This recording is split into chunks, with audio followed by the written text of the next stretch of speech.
Yung rehearsal ko with Thea and Dasri, first si Thea, yun nahirapan talaga siya. Siya talaga yung hirap na hirap kasi syempre alam naman natin na wala siyang background for this genre. Actually, nakatutok lang ako for Thea. Kasi akala ko enjoy talaga siya pero hindi ko talaga alam na Nahirapan talaga pressure siya, siya. like legit. Kasi lately ang dami din niyang schedule. Tapos Hindi madali itong style. Kaya naman sabi ko nga sa ano talaga, sa'yo carry mo kasi may ano kami background ka ng contemporary. Eh ito wala talaga ni ano. Loko.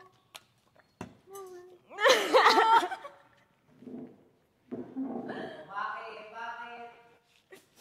Wala po. Okay, tara na. Next na tayo. Wala tayong mararating pa guys. Labanan mo yan, Thea.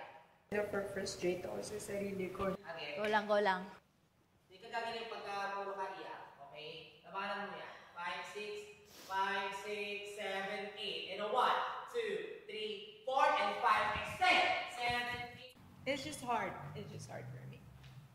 But I want to do my best.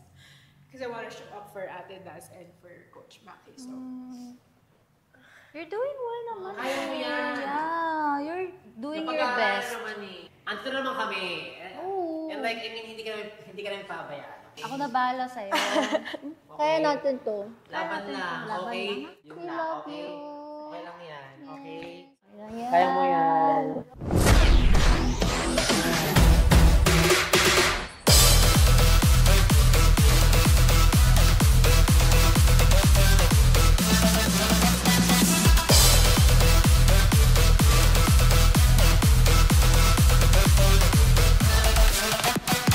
Stars on the floor.